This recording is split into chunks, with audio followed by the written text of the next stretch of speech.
ആദ്യം കിട്ടിയ സ്വർണം കൊണ്ടുപോയി കൊടുത്തത് സോണിയാഗാന്ധിക്ക് ബ്രേസ്ലെറ്റ് കെട്ടാൻ വേണ്ടിയാണ്. ഞാൻ വെല്ലുവിളിക്കുന്നു ലിജുവിനെ, ഞാൻ പരസ്യമായി മാപ്പ് പറയാം. തന്റെ ഉണ്ടോ? ഇനി ഞാൻ പറയാം. ശ്രീ രാജു എബ്രഹാം 2018 ഇറങ്ങിയൊരു അഡാർ ലവ് സ്റ്റോറി എന്ന സിനിമയുണ്ടല്ലോ, അഡാർ ലവ്. അതിൽ മാണിക്യമലരായ പൂവി എന്ന ഗാനം മുഖ്യമന്ത്രിയുടെ ഫേസ്ബുക്ക് പോസ്റ്റാണ് ഞാൻ വായിക്കുന്നത്. അപ്പോൾ അതിലെ ഗാനം പ്രവാചകനെ നിന്ദിക്കുന്നതാണെന്നും മതവികാരം വ്രണപ്പെടുത്തുന്നതാണെന്നും ആരോപിച്ച് ഹൈദരാബാദിലെ ചില മതസംഘടനകളും വ്യക്തികളും പോലീസിൽ പരാതി നൽകിയായിരുന്നു. ഇതേപോലെ അത് പ്രവാചകനാണ് ഇപ്പോൾ നിങ്ങൾ ഇവിടെ പറയുന്ന അയ്യപ്പനെ. മഹാരാഷ്ട്രയിലും ആന്ധ്രയിലും പ്രതിഷേധങ്ങൾ നടന്നു. അങ്ങനെ വിവാദം കത്തി നിൽക്കുമ്പോൾ ആവിഷ്കാര സ്വാതന്ത്ര്യത്തിനും സിനിമയ്ക്കും പൂർണ്ണ പിന്തുണ പ്രഖ്യാപിച്ചുകൊണ്ട് മുഖ്യമന്ത്രി പിണറായി വിജയൻ ഫേസ്ബുക്കിൽ കുറിപ്പ് പങ്കുവച്ചിരുന്നു. ഗാനത്തിനെതിരെ ഉയർന്ന വിവാദത്തെ അദ്ദേഹം അസഹിഷ്ണുത എന്നാണ് വിളിച്ചത്. അപ്പോൾ കലയ്ക്കും ആവിഷ്കാര സ്വാതന്ത്ര്യത്തിന് നേരെ ഉയരുന്ന ഭീഷണികളെ വകവെച്ചു കൊടുക്കില്ല എന്ന ശക്തമായ പ്രഖ്യാപനം കൂടി അന്ന് നടത്തിയിരുന്നു. അപ്പോൾ 2018 നിന്നും 2025 വരുമ്പോൾ അതിൽ ചില കാര്യങ്ങൾ മാറുന്നു എന്നാണോ പൊതുജനം മനസ്സിലാക്കേണ്ടത്? ഈ ശബരിമല സ്വർണ്ണപ്പാളി വിഷയത്തിൽ ഞാൻ ആദ്യം തന്നെ ഉന്നയിച്ചൊരു പ്രശ്നമാണ്. അത് സംബന്ധിച്ച് വളരെ വിശദമായ അന്വേഷണം നടന്നു വരികയാണ്. കോൺഗ്രസിൻ്റെ ദേവസ്വം ബോർഡ് സംഘടനാ നേതാക്കന്മാർ പകുതിയിൽ മുക്കാൽ ആളുകളും ഇപ്പം ജയിലിന് ഉള്ളിലാണ്. നമ്മൾ അതേപ്പറ്റി ഇവിടെ പരാമർശിക്കണം. അവിടെ മാത്രം ഒതുങ്ങി നിൽക്കുന്നില്ല. ഞാൻ പറഞ്ഞല്ലോ, ഉണ്ണികൃഷ്ണൻ കൊള്ള തുടങ്ങിയ കാലഘട്ടത്തിൽ ആദ്യം കിട്ടിയ സ്വർണം കൊണ്ടുപോയി കൊടുത്തത് സോണിയാഗാന്ധിക്ക് ബ്രേസ്ലെറ്റ് കെട്ടാൻ വേണ്ടിയാണ്.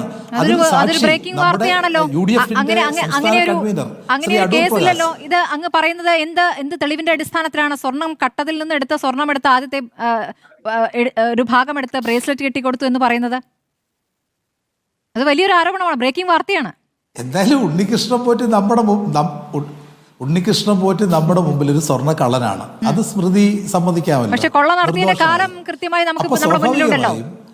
ഇല്ല, അതെല്ലാം SIT അന്വേഷിച്ചുകൊണ്ടിരിക്കുകയാണ്. കോടതിക്ക് മുന്നിൽ തെളിവുകളും ഏത് കാലഘട്ടത്തെയാണ്. ഞങ്ങളുടെ ആളുകളുടെ നമ്മൾ അത്ര പുരാണത്തിലേക്കൊന്നും പോണോ? നമ്മുടെ മുമ്പിൽ ഉണ്ണികൃഷ്ണൻ പോറ്റി ശബരിമലയിൽ കൊള്ള നടത്തിയ പ്രധാനപ്പെട്ട ഹീറോയാണ്, അല്ലേ? വില്ലനാണ്, അല്ലെങ്കിൽ ഹീറോയാണ്, അല്ലെങ്കിൽ നായകനാണ്. ആ നായകൻ ആദ്യം പുറത്തു വന്ന ചിത്രം അനുസരിച്ച്, അതാണ് തെളിവ്, പുറത്തു വന്ന ചിത്രം അനുസരിച്ച് അത് വേണമെന്നുണ്ടെങ്കിൽ നായകൻ, ഞാൻ പറഞ്ഞല്ലോ, ഇപ്പോഴത്തെ നായകൻ ഉണ്ണികൃഷ്ണൻ പോറ്റിയാണ് കൊള്ളയുടെ നായകൻ. എന്താ സംശയം? എന്താ ഒരു സംശയവും വേണ്ട. ചിത്രങ്ങളുടെ ഓർഡറാണ് ചോദിച്ചത്. ആദ്യം സോണിയാഗാന്ധിയിൽ നിന്ന് തുടങ്ങി പിന്നെയാണ് അങ്ങോട്ട് താഴേക്ക്. പിന്നെ നമ്മൾ ഇത് പറയുമ്പം അതുകൂടി പരാമർശിച്ച് പോകുന്നത് നമ്മുടെ ഒരു സ്പോർട്സ്മാൻ സ്പിരിറ്റിന് നല്ലതാണ്. പറഞ്ഞ കാര്യത്തിൽ ഞാൻ 100% കൂടിയാലോചന നടത്തുന്ന ചിത്രങ്ങളുണ്ട്. തീർച്ചയായിട്ടും അതെല്ലാം വന്നുകൊണ്ടിരിക്കുകയാണല്ലോ. ഞാൻ മറ്റേതൂടൊന്ന് പരാമർശിച്ച് പോണം. അല്ല, അങ്ങ് പറഞ്ഞത് ഗുരുതരമായ ആരോപണമാണെന്നേ. സോണിയാഗാന്ധിക്കൊപ്പം നിൽക്കുന്ന പടം കണ്ടു എന്നല്ല അങ്ങ് പറഞ്ഞത്. സ്വർണ്ണക്കൊള്ളയുടെ ഒരു ഭാഗം എടുത്ത് ഒരു ബ്രേസ്ലെറ്റ് ഉണ്ടാക്കിയ സോണിയാഗാന്ധിക്കാണ് ആദ്യം ഒരു ആഭരണം അണിയിച്ചു കൊടുത്തതെന്നാണ് അങ്ങ് പറഞ്ഞത്. അത് കുറച്ചുകൂടി ഗുരുതരമായ വിഷയമല്ലേ? ഇവിടെ കണ്ടു, പടം എടുത്തു എന്നല്ലേ? അതാണല്ലോ ഉണ്ണികൃഷ്ണൻ പോറ്റിയെ സംബന്ധിച്ച് വരുമ്പോൾ സ്വാഭാവികമായിട്ടും നമ്മൾ കാണുന്നത് ഉണ്ണികൃഷ്ണൻ പോറ്റി ഒരു ബ്രേസ്ലെറ്റ് കെട്ടിക്കൊടുക്കുന്ന പടമാണ്. അപ്പൊ അതിന്റെ അടുത്ത് നമ്മുടെ പ്രധാനപ്പെട്ട 2 പാർലമെന്റ് മെമ്പർമാർ നിൽപ്പുണ്ട്, ഇതല്ലേ ചിത്രം? ആ ചിത്രം കാണുമ്പോൾ നമ്മൾ എന്താണ് വിചാരിക്കേണ്ടത്? ഇന്നത്തെ ഒരു പശ്ചാത്തലത്തിൽ എന്താണ് വിചാരിക്കേണ്ടത്? അപ്പൊ അതുകൂടി പരാമർശിക്കണമെന്ന് ഞാൻ പറഞ്ഞുള്ളൂ, അല്ല വേറൊന്നും ഞാൻ പറഞ്ഞില്ല. അതുകൂടി SIT അന്വേഷിക്കണം എന്നേ ഞാൻ പറഞ്ഞുള്ളൂ. അതാണ് ഹൈക്കോടതി പറഞ്ഞത്, ഉന്നതന്മാരിലേക്ക് അന്വേഷണം. പക്ഷെ ഞാൻ ദേവസ്വം ബോർഡ് പ്രസിഡന്റാക്കിയ എൻ വാസു കോടതിയിൽ പറഞ്ഞിരിക്കുന്നത് സ്വർണം പൊറിഞ്ഞിട്ട് പോലും ഇല്ല എന്നാണ്, പൊറിഞ്ഞതിന് തെളിവില്ല എന്നാണ്. അപ്പൊ പിന്നെ എവിടെ നിന്ന് എടുത്തു കൊടുക്കുന്നതാണ് പ്രശ്നം? കേസില്ലല്ലോ. വാസുവിനെ ഞങ്ങൾ അംഗീകരിക്കുന്നില്ലല്ലോ. ഇപ്പോ അയാൾ ഗോതമ്പുണ്ട തിന്ന് ജയിലിൽ കിടക്കട്ടെ, ഞങ്ങൾക്ക് ഒരു തർക്കമില്ല. ഇനി ആരെങ്കിലും ഉണ്ടോ? അവര് ജയിലിൽ കിടക്കട്ടെ, ഞങ്ങൾക്ക് ശക്തമായ നടപടിയാണ്. പത്മകുമാറാണെങ്കിലും വാസു ആണെങ്കിലും അപ്പുറത്തുള്ള കോൺഗ്രസിന്റെ ദേവസ്വം ബോർഡ് ഭാരവാഹികളാണെങ്കിലും ജയിലിൽ കിടക്കുന്നത് ഗോതമ്പുണ്ടയാണ്. ഇനി ആരെങ്കിലും ഉണ്ടോ? കോൺഗ്രസിന്റെ ഭാരവാഹി ഏതാണ്? കോൺഗ്രസിന്റെ ദേവസ്വം ബോർഡ് സംഘടനയുടെ സംസ്ഥാന പ്രസിഡന്റ് അല്ലേ ബിജു? അകത്ത് കിടക്കുന്ന ബൈജു കോൺഗ്രസിന്റെ സംഘടനാ ഭാരവാഹിയല്ല. മുൻകൂർ ജാമ്യാപേക്ഷയ്ക്ക് പോയി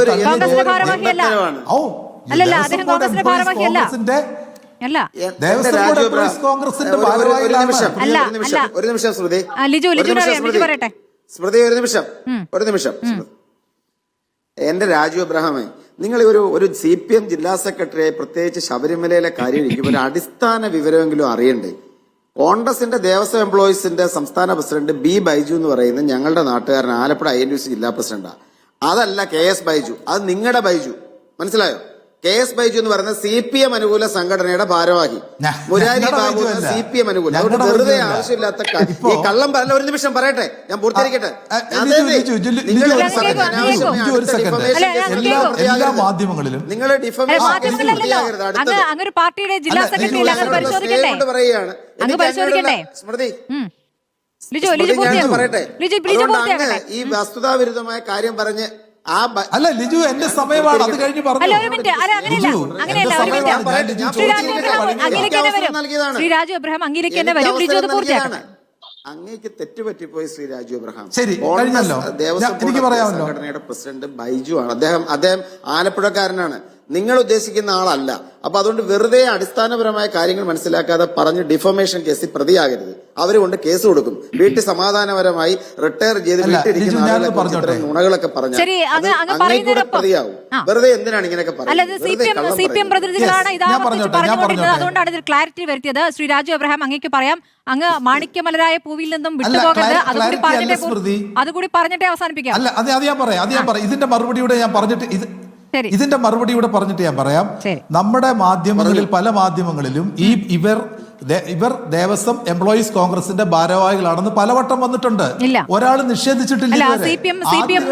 CPM ചർച്ചകളിൽ ആവർത്തിച്ചു പറയുകയായിരുന്നു. അതിനുശേഷം ഞാൻ ഈ ചർച്ചയിൽ തന്നെ ഒരു കോൺഗ്രസ് നേതാവ് ആധികാരികമായി പറഞ്ഞതുകൊണ്ടാണ് ഞാൻ അത് എടുത്തു പറഞ്ഞത് കേട്ടോ. തെറ്റായ കാര്യങ്ങൾ വിളിച്ചു പറയുന്നല്ലോ. കേരള സമൂഹത്തിന് അറിയാവുന്ന കാര്യമല്ല. കഴിഞ്ഞ 1-2 മാസക്കാലം ശ്രദ്ധിക്കാഞ്ഞിട്ടാണ്. ഞാനൊന്ന് പറഞ്ഞോട്ടെ, 1-2 മാസക്കാലമായി എല്ലാ മാധ്യമങ്ങളിലും ഇവര് ഏതൊക്കെ ഭാരവാഹികളാണ് ദേവസ്വം എംപ്ലോയി കോൺഗ്രസിന്റെ വന്നുകൊണ്ടിരിക്കുകയാണ്. എന്തിനാ ഇത്ര ബുദ്ധിമുട്ടുന്ന? എന്തിനാ? ജയശ്രീ ഭാരവാഹിയല്ലേ? ഇപ്പോ മുൻകൂർ ജാമ്യം നിഷേധിച്ച ജയശ്രീ. എന്താണ് നിങ്ങൾക്ക് ഇത്ര ബുദ്ധിമുട്ട്? എന്താ? മുരാരി ബാബു ഏത് സംഘടനയുടെ ആളാണ്?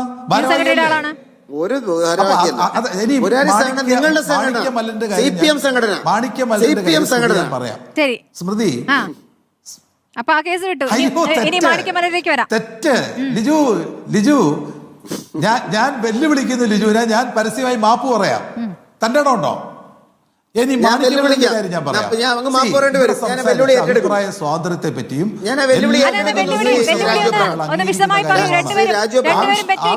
വെല്ലുവിളി ഒന്ന് പറയൂ. ആർക്കെതിരെയാണ് ആരോപണം അങ്ങ് പറയുന്നത്? ആർക്കാണ്? പാർട്ടിയുടെ ഭാഗമാണെന്ന് അങ്ങ് ഏത് പേരാണ് പറയുന്നത്? അത് പറയൂ.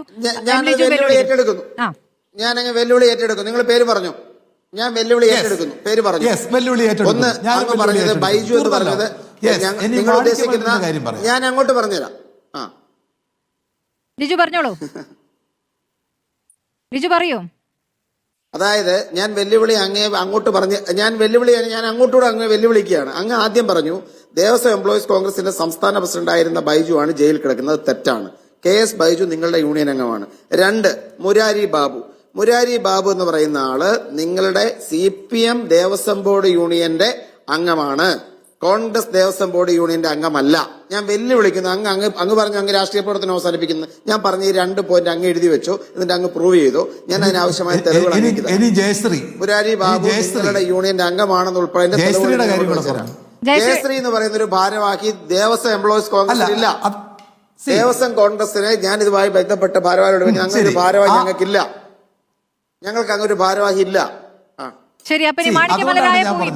ഞാൻ ആ വെല്ലുവിളി ഏറ്റെടുക്കുന്നു. ഞാൻ മാപ്പ്, അത് തെറ്റാണെങ്കിൽ മാപ്പ് പറയാൻ ഞാൻ തയ്യാറാണ്.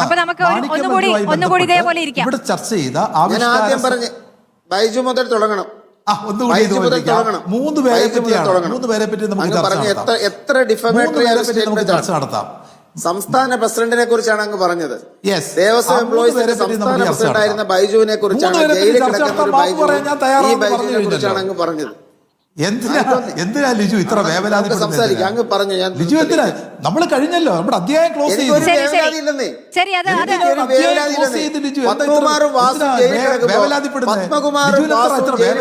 എനിക്ക് എന്ത് ബേജാറ്? ശരി, ഇനി സമയമാണ്. ശ്രീ രാജു എബ്രഹാം അങ്ങ് പറയുന്നത് സോണിയാഗാന്ധിക്ക് ബ്രേസ്ലെറ്റ് കെട്ടിക്കൊടുക്കുന്ന ലിജുവിന് എന്താ അഭിപ്രായം? ഉണ്ണികൃഷ്ണൻ പോറ്റി സോണിയാഗാന്ധിക്ക് ബ്രേസ്ലെറ്റ് കെട്ടിക്കൊടുക്കുന്നു എന്തൊക്കെയാണ്? 2 എംപിമാരുടെ സാന്നിധ്യത്തിൽ. എന്താ ലിജുന്റെ അഭിപ്രായം? ഏത് ബ്രേസ്ലെറ്റ്? ചുമ്മാ വെറുതെ അതിലൊക്കെ പറഞ്ഞാൽ മതിയോ ശ്രീ രാജു അബ്രഹാം? ഏത് സോണിയ, ഏത് ബ്രേസ്ലെറ്റ്, ഏത് എംപിമാർ? സോണിയാഗാന്ധിയെ ഉണ്ണികൃഷ്ണൻ പോറ്റി ഏത് കാലഘട്ടത്തിൽ റിപ്പോർട്ടറിലുണ്ടെങ്കിൽ ആ പടം ഒന്ന് കാണീര്. പല പടങ്ങളും ഉണ്ടല്ലോ, പല പടങ്ങളും ഉണ്ടല്ലോ. അല്ല, പല പടങ്ങളും ഉണ്ടല്ലോ ശ്രീ രാജു ഞാൻ എബ്രഹാം. കാണിച്ചു തരണം. ഞാൻ കാണിക്കാന്നേ. ഒരു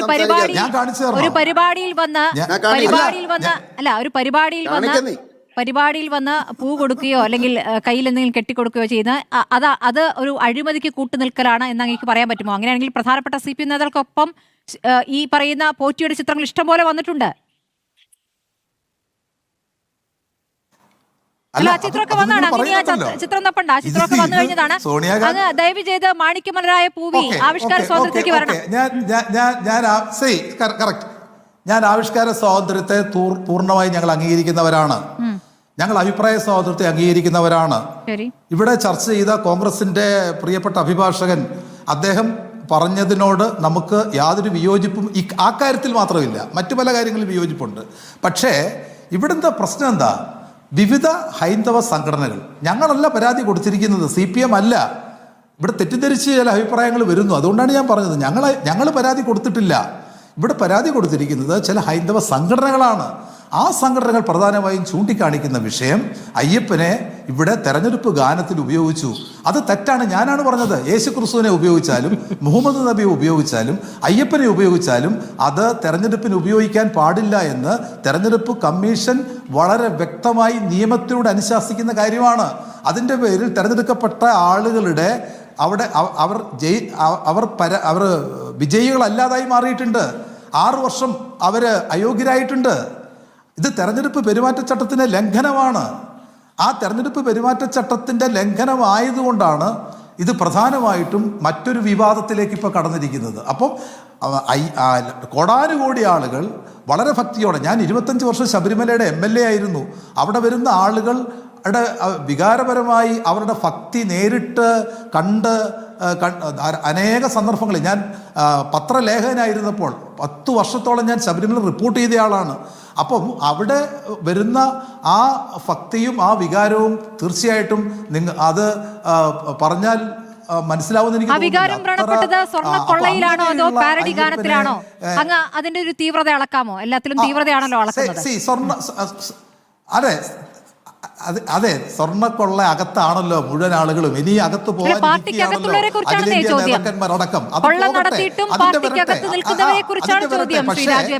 പക്ഷേ കൊള്ള നടത്തിയിട്ടും പാർട്ടിക്കകത്തുള്ളവരെ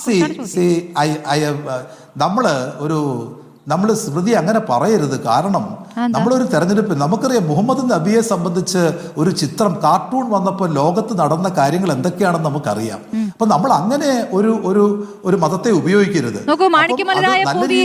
മതസംഘടനകൾ തന്നെയാണ് കേട്ടോ, മുസ്ലിം മതസംഘടനകളാണ് പരാതി കൊടുത്തത്. അതിൽ കേസ് എടുക്കുകയും ചെയ്തിരുന്നു പോലീസ്. അവിടെയാണ് മുഖ്യമന്ത്രി പറഞ്ഞത് സ്വാതന്ത്ര്യത്തെക്കുറിച്ച് ശക്തമായ ഭാഷയിൽ മുഖ്യമന്ത്രി പ്രതികരിച്ചത്. അപ്പോൾ തെരഞ്ഞെടുപ്പ് വരുമ്പോൾ ആവിഷ്കാര സ്വാതന്ത്ര്യം വേണ്ട എന്നാണോ?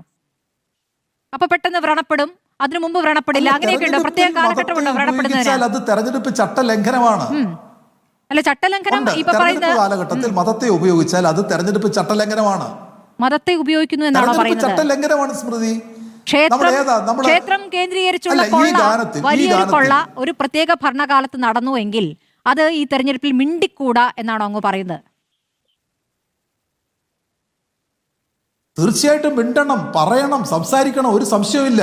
പക്ഷെ ഇവിടെ സ്വാമി അയ്യപ്പനെ ഇവിടെ തെരഞ്ഞെടുപ്പിൽ ചേരിതിരിവ് ഉണ്ടാക്കാൻ വേണ്ടി, വോട്ട് കിട്ടാൻ വേണ്ടി ഉപയോഗിച്ചാൽ അത് തെരഞ്ഞെടുപ്പ് ചട്ടലംഘനമാകും.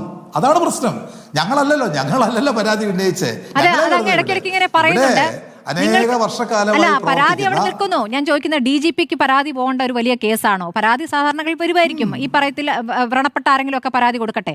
പക്ഷെ അങ്ങ് അതിൽ ഒരു കൃത്യമായ അഭിപ്രായം പറഞ്ഞിട്ടുണ്ടല്ലോ. അതുകൊണ്ടല്ലേ അങ്ങ് ചർച്ചയിൽ തന്നെ ഇതിൽ പ്രതികരിക്കാൻ ഞങ്ങൾ പ്രത്യേകം ക്ഷണിച്ചത്. അങ്ങ് പറഞ്ഞത് ശക്തമായ നടപടി എടുക്കണമെന്നാണ്, കടുത്ത നടപടി വേണമെന്നാണ് അങ്ങ് പറഞ്ഞത്. അപ്പൊ പാർട്ടിയുടെ നിലപാടല്ലേ അത്? ഞാൻ പറഞ്ഞത് തെരഞ്ഞെടുപ്പ് ചട്ട ലംഘനമാണ്. ഞാൻ പറഞ്ഞത് തെരഞ്ഞെടുപ്പ് ചട്ട ലംഘനമാണ് എന്ന പോയിന്റ് മാത്രമേ ഞാനിവിടെ ഉന്നയിച്ചിട്ടുള്ളൂ. കാരണം ഇത് ഒരു കാരണവശാലും അത് ഏത് മതത്തിൻ്റെ ആണെങ്കിലും ഒരു മതത്തെയും തെരഞ്ഞെടുപ്പിൽ ഉപയോഗിക്കാൻ പാടില്ല. ദൈവം അത് ദൈവത്തിന്റെ കാര്യങ്ങൾ നോക്കട്ടെ, രാഷ്ട്രീയത്തിന്റെ കാര്യങ്ങൾ നോക്കട്ടെ.